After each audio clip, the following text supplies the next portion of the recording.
Hidden inside of your company are most valuable players that have a dramatic effect on your customer success and long term loyalty with your company. So, today we're going to peel back some layers and show you these unsung heroes inside your four walls. Stick with me. Welcome to the Launch Capsule with your host, James DuBos. Buckle up because your launch capsule begins now. Liftoff. We have a liftoff. Hey there, I'm Jim DuBos, and thanks for joining me on this episode of the Launch Capsule. So today we're going to drive into these crucial roles that often go unnoticed, but they are absolutely essential for your company's success. And look, we all know that the sales team gets celebrated when they land a big client or close a big deal. The marketing department gets praised when a campaign goes viral or they drive leads into the organization. And even executives get spotlighted at company meetings. But what about the people who answer every customer call with patience, no matter how difficult the interaction? Or the team that ensures that every employee gets paid on time, every supplier gets paid on time, and they keep that financial ship sailing smoothly? Or what about those making sure you have the right people in the right roles and support them through their journey through the company? Or build a bench for you over time to make sure that you're ready as your company continues to grow and scale. So today we're talking about three departments: customer service, accounting, and human resources. Honestly, these are the backbones of your organization, and it's time that we give them their due. One story I like to tell is from my very first company. We had a receptionist, her name was Jennifer. And when Jennifer would answer the phone or you would greet her as you entered into the front lobby, she would simply make you smile. You knew no matter how difficult the interaction was going to be, it started off with the right frame of mind. And that's what she brought to the organization. So if you fast forward now 30 plus years, many of those receptionist type roles have been relegated to, let's say, electronic answering systems. How do you drive this customer interaction and this customer loyalty and this, I'll say, ambassador that Jennifer really was for our very first company? So let's talk a little bit about customer service. So, if you think about the average customer service rep, they might handle 50 to 75 interactions a day. Well, that's over 19,000 touch points per year per rep. Think about how that shapes your customer's perspective. So, in a mid-sized tech company like we were in the very early days, you might get a phone call from a very frustrated business owner because some software had crashed and it was a major client dependency. Well, obviously the customer's upset. So if your customer service rep stays on the line, walks them through the emergency steps, and builds an expedited solution for that customer, then the customer makes their presentation on time. Where you could have lost an account, they became a loyal customer who now references and recommends the company. Okay, so this is an example of how these interactions, think about that, 19,000 potential customer touch points per year per rep. That's a huge influence on your organization. And it's time you really think about, how do I acknowledge and appreciate these roles? In many ways, customer service teams aren't just there to solve problems. They are honestly relationship managers. They're part of your brand ambassador team. And in some ways, they're kind of unofficial therapists. They absorb frustration, anger, sometimes hostility that customers will direct at your company, all while maintaining professionalism and seeking a solution, a positive outcome for those customers. They're also sources of knowledge for your products and customer insights. Who better understands your customers and what they actually want than the people who speak to them every day? Your customer service team can tell you exactly what the customers love, what issues are causing friction, and where competitors are offering something that might be drawing your customers away. So, look, despite handling some of the most challenging human interactions in your company, these teams, unfortunately, may be some of the lowest paid departments. They deal with high turnover, limited advancement, and metrics that focus really more on call times than actual problem resolution. So, I'm going to give you some ideas on maybe how you can better support these individuals who are true ambassadors for your company. Number one, create clear advancement paths specifically for these customer service professionals so they see a way to transition inside the organization. Number two, implement regular recognition programs for exceptional customer interactions, at least monthly. Number three, invite customer service representatives to your product development and your strategy meetings. Hear directly from the frontline teams. Number four, provide mental health support and stress management resources. This is a difficult job. They're dealing with stressful situations all day, every day. They need this support and non judgment in order to continue to perform at the highest level. And number five, compensate them fairly for the emotional labor that they perform daily. So you think about it this way: your products and services might get your customer in the door, but it's your customer service team that's going to keep them coming back. So, next up, we're going to talk about the accounting team. The accounting team isn't just about numbers, they are truly financial guardians of your business. They're going to ensure that all the employees get paid on time and it's accurate. Vendors receive prompt payments, maintaining the critical business relationship that you have. Tax compliance is maintained, avoiding penalties. Insurance is maintained, avoiding costly mistakes. The financial data is accurate so that you can make strategic decisions about the business. Cash flow remains healthy so your operations can continue to flow smoothly. And fraud and financial irregularities are detected and prevented. So accounting professionals often work long hours during month-end closes, during tax season, and especially during audits. They manage complex, ever-changing regulations, and they take on enormous responsibility. One misplaced decimal or overlooked regulation can have really serious consequences for the entire company. Yet they're kind of stereotyped, right? They're boring number crunchers or reduced to people who say no to fun ideas. In reality, they're strategic problem solvers who are going to enable every other department to function. So here's some ideas on how companies can better support the accounting and financial teams inside the company.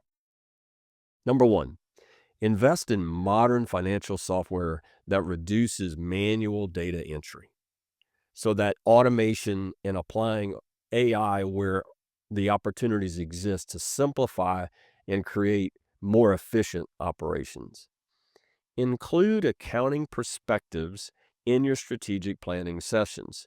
In all of my former companies, we did an annual strategic plan in the October timeframe because we were on the January to December time period.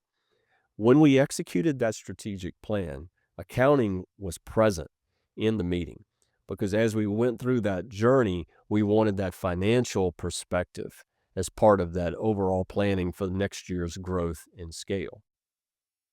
The third is to create opportunities for them to explain financial concepts to other departments, why certain decisions matter. The fourth is going to be acknowledging the extra effort during these high volume periods that we talked about. And number five, provide opportunities for professional development and certification. My own experience with accounting professionals is that they like to stay within the accounting world, but they truly appreciate the opportunity to get better at their craft. And what are others doing? What are the current regulatory and just learning how other teams are operating? So making those investments while they may stay in the department is really important. So, look, accounting team doesn't just track where your money goes. They help you determine where it should go for the maximum impact for your growth and scale plan. In my last company, we went through an acquisition process that was a 16-month journey. A significant part of that journey, because it was an 8-figure transaction, was financially oriented. And that was whether we were walking through the multiple years of audits and looking at the work plans and the work papers and all the things associated with those financial audits, whether we were looking at the revenue and how that revenue tied to payables, receivables, all the various elements, basically validating our methodologies and our processes inside of the finance team and showing that repetitive muscle memory, giving the buyer comfort that everything was accurate and performed in the right way. So this financial element is a key component of the exit ready method as you grow and scale your company. And if you look towards the future of potentially transitioning your organization, whether to another buyer or inside your family or to an employee owned organization. Now we're going to turn our attention to human resource professionals, and I'm going to put them into two buckets. The first bucket is those who manage the employee pool, the policies, and I'll say, professional growth for the individuals that are inside of our care. Unfortunately, sometimes they're misunderstood as policy enforcers or the people who handle paperwork when you're hired or leave. But the reality is that it's a lot more complex and impactful because I like to think back when the pandemic hit. We were able to lead with overnight transformation to remote work for hundreds of employees. We had to develop new policies. We had to make sure that managers wherever they were able to virtually lead their teams. We had to provide mental health resources. All the while, we had a huge increase both in employee concerns and customer service volume. So what was happening during that time is all of the customers we had were also going remote. Many of them weren't as prepared as others, which generated a significant uptick in the number of inbound calls to our team. So by developing and adapting the company, we were able to meet those needs head on and not have to increase any of the team just to handle the additional workload that we were experiencing. So if you think about this, right, one of my first experiences in my first company was with an HR professional by the name of Henry. And every morning, and this is when we had grown the company to about 125 employees, and we really needed in-house HR at that time.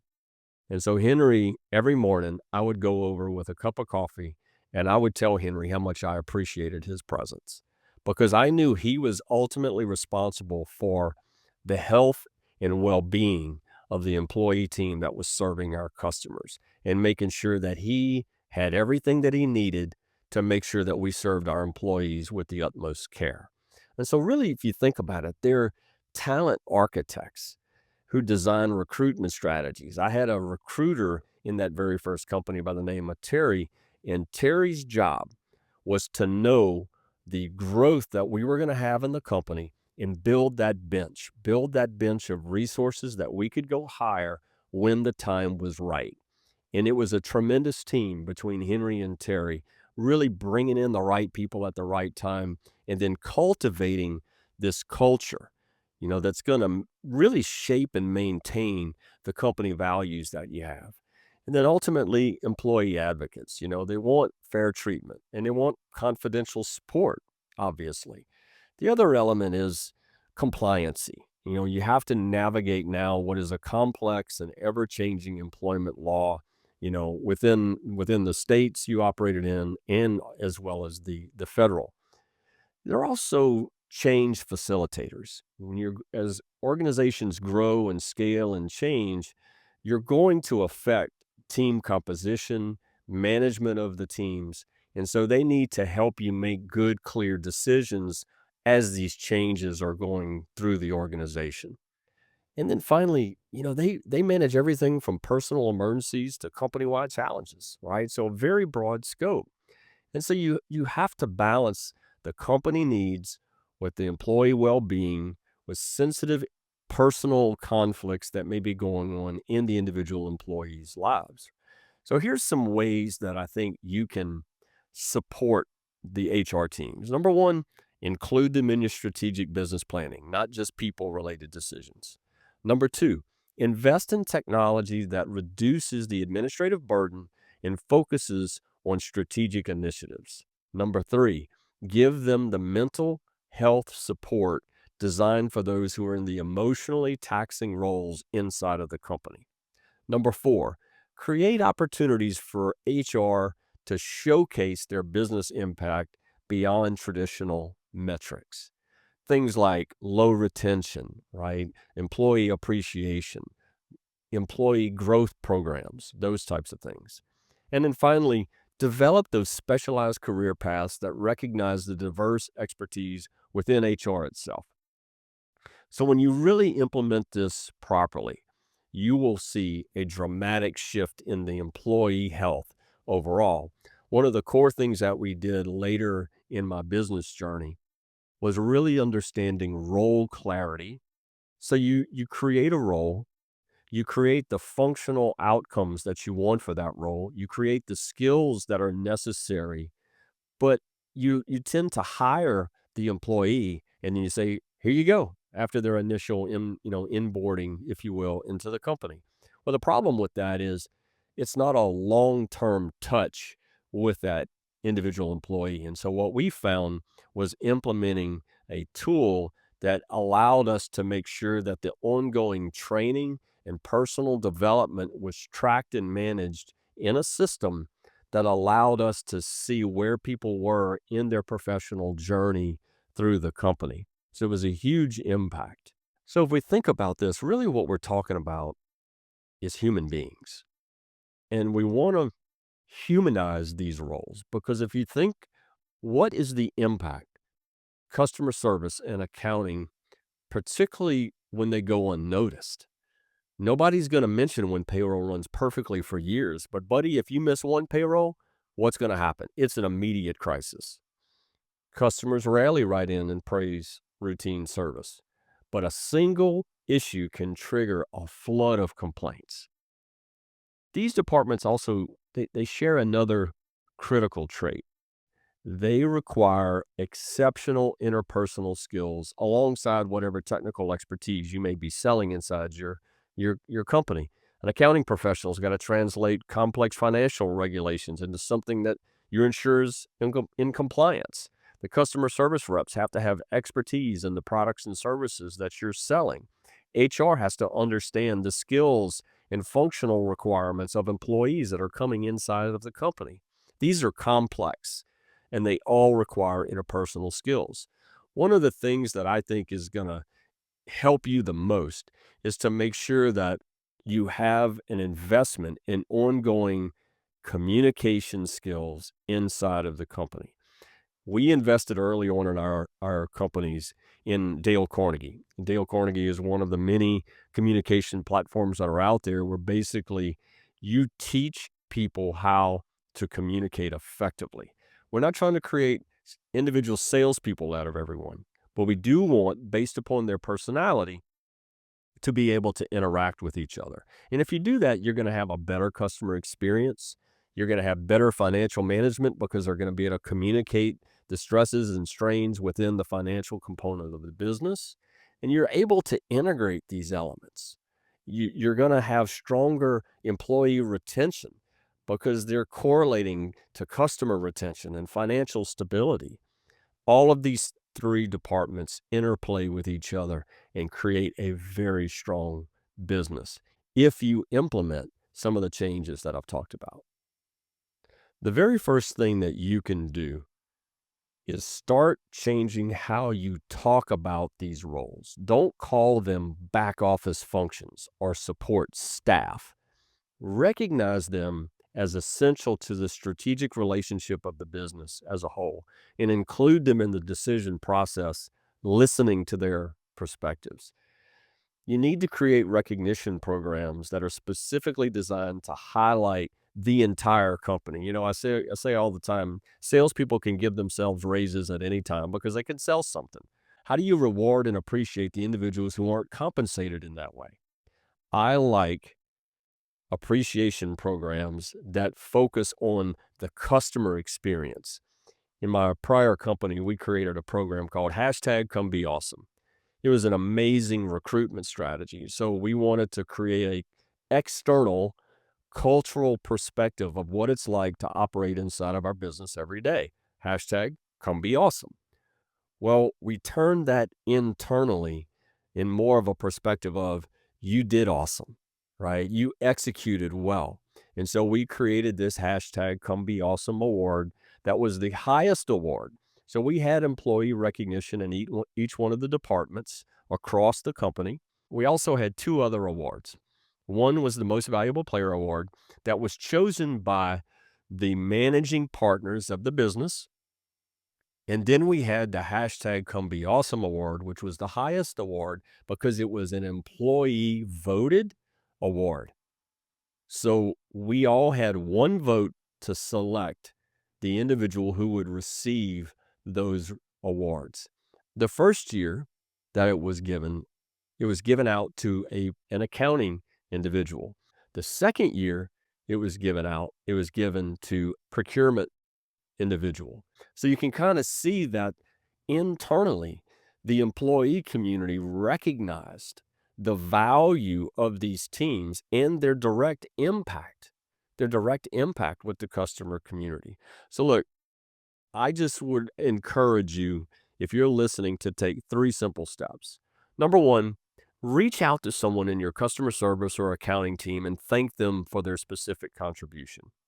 Advocate for these teams to be in your next planning session. And then number 3, consider how the performance metrics for these departments really reflect their true value of the organization. Remember, the most successful companies don't just acknowledge these people, they elevate them to their rightful place as the foundation upon which everything else is built. So I want to thank you for spending time with me today. I hope this was valuable to you. Please share it with your friends and colleagues, and you have an awesome day. That's a wrap for today's episode of The Launch Capsule. With your host and mentor to success, James DuBos. If you enjoyed today's episode, don't forget to subscribe and share.